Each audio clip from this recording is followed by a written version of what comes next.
Math সলিউশনের পক্ষ থেকে সবাইকে স্বাগতম। আশা করি সবাই ভালো আছে। আজ আমরা শিখব নবম দশম শ্রেণীর উচ্চতর গণিতের 12 অধ্যায়ের 14 নম্বর প্রশ্ন।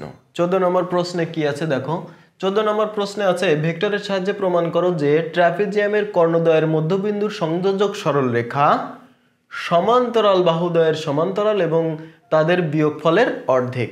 আগে আমরা ট্রাপিজিয়ামটা শিখে নেব। ট্রাপিজিয়ামটা হচ্ছে একটা চতুর্ভুজ, সেই চতুর্ভুজের এক জোড়া বিপরীত বাহু সমান্তরাল হবে আর এক জোড়া বিপরীত বাহু হবে অসমান্তরাল। তার মানে ট্রাপিজিয়ামটা আমরা এখানে যদি এরকম চিন্তা করি, এটা হচ্ছে একটা বাহু আর এটা হচ্ছে আর একটা বাহু, এরা পরস্পর সমান্তরাল। তাহলে অসমান্তরাল বাহু হচ্ছে এটা আর এটা।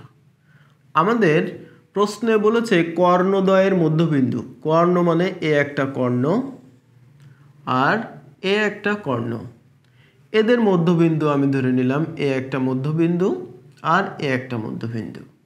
এদেরকে যদি যোগ করি তাহলে প্রশ্ন হচ্ছে এটা এটা আর এটা সমান্তরাল দেখাতে হবে।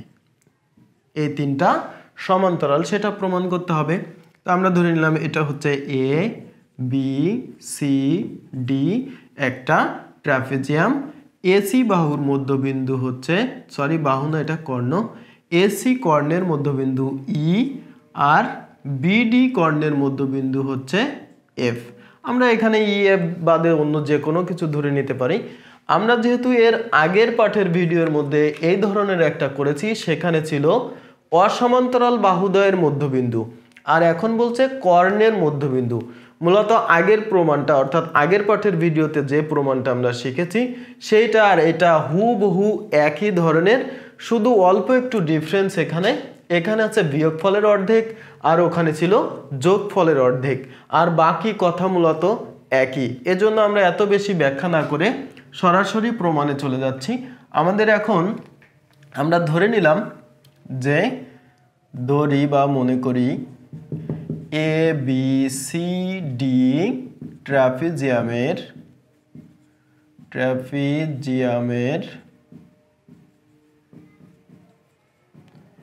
এসি ও বিডি কর্ণের বা কর্ণদ্বয়ের মধ্যবিন্দু যথাক্রমে ই ও এফ। প্রমাণ করতে হবে যে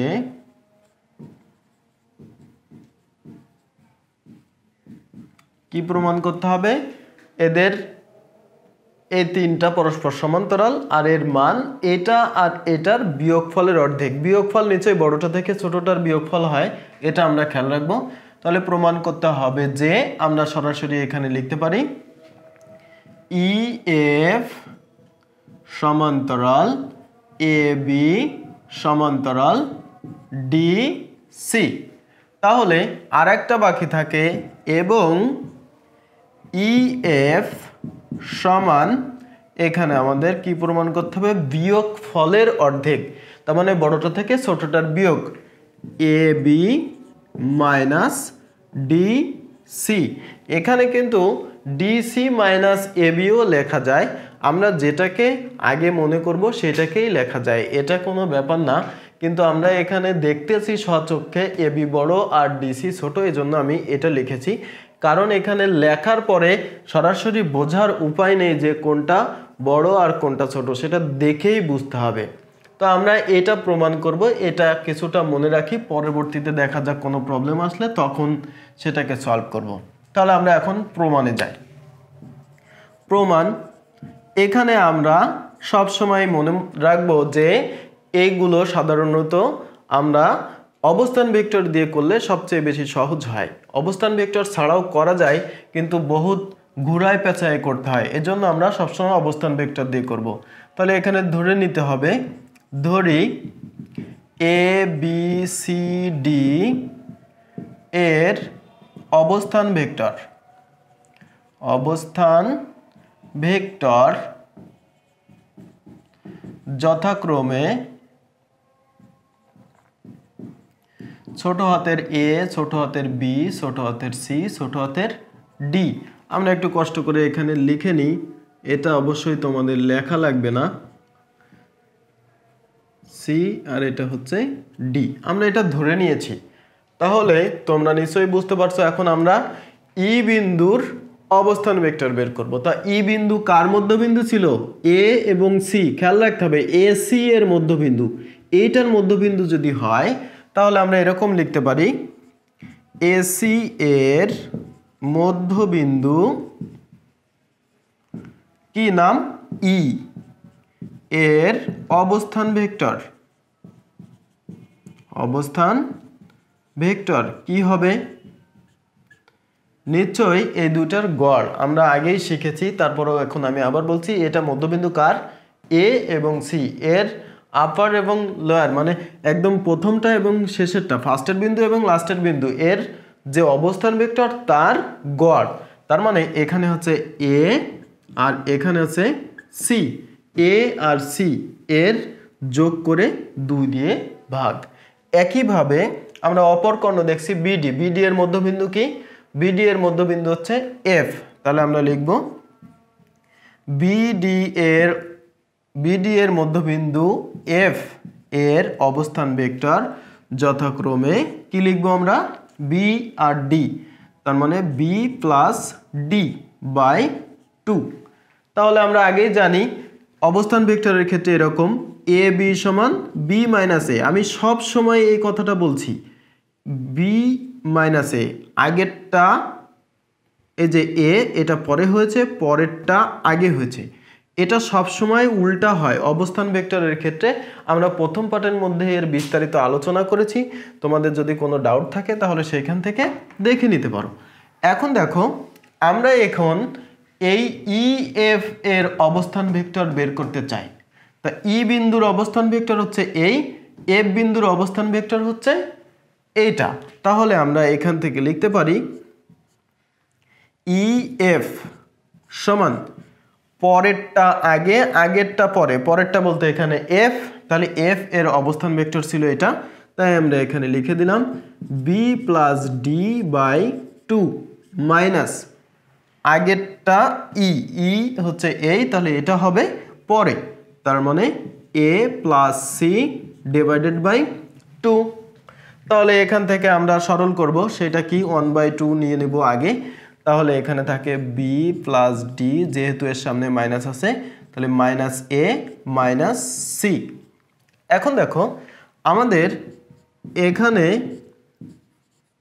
আমরা কি করতে চাই?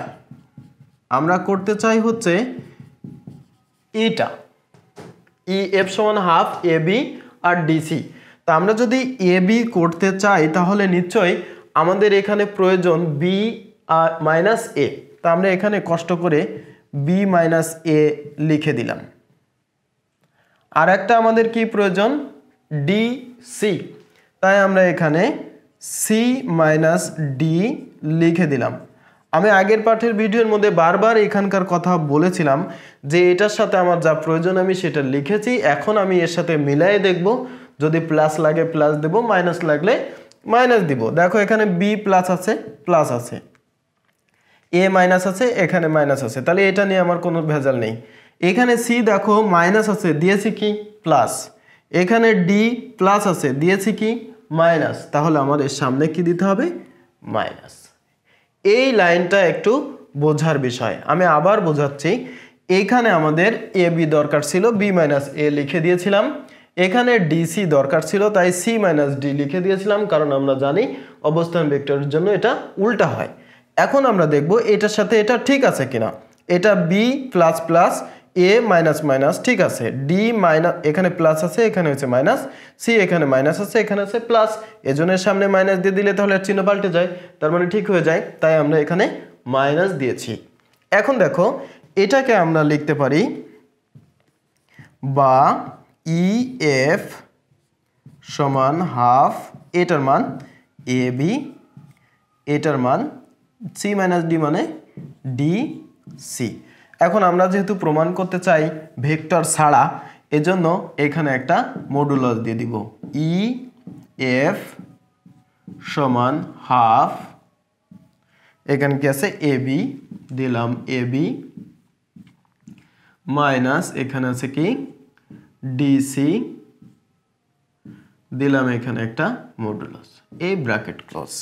তাহলে মডুলাসটা এখন উঠাই দিলে আমরা এখানে লিখতে পারি বা EF সমান half of AB minus DC। দেখো আমাদের এটা প্রমাণ হয়ে গেছে, এটা প্রমাণ হয়ে গেল। এখন আমাদের আরো দেখানোর কথা ছিল এটার সমান্তরাল। আগের মতোই, ওইটার সাথে এটার কত ভেরিয়েশন নেই, আগের পার্টের ভিডিওতে যা বলেছি এখনো তাই। যেহেতু খেয়াল করো এটার সমান্তরাল প্রশ্নে বলা আছে, তো এটার সাথে এর সম্পর্ক হয়েছে নিশ্চয়ই। এই দেখো AB আর DC এর সাথে EF এর রিলেশন হয়েছে, তাহলে এরা দুইজন যেহেতু সমান্তরাল অর্থাৎ এদের ধারক রেখা সমান্তরাল, তাহলে এর সাথে এটাও সমান্তরাল বা একই সরলরেখায় হবে। তা আমরা জানছি বা দেখছি যে এটা তো একই সরলরেখায় নেই, তাহলে নিশ্চয়ই এর সমান্তরাল হবে। তা আমরা এখানে ওই কথাটা লিখব, AB ভেক্টর ও DC ভেক্টর এর ধারক রেখা পরস্পর সমান্তরাল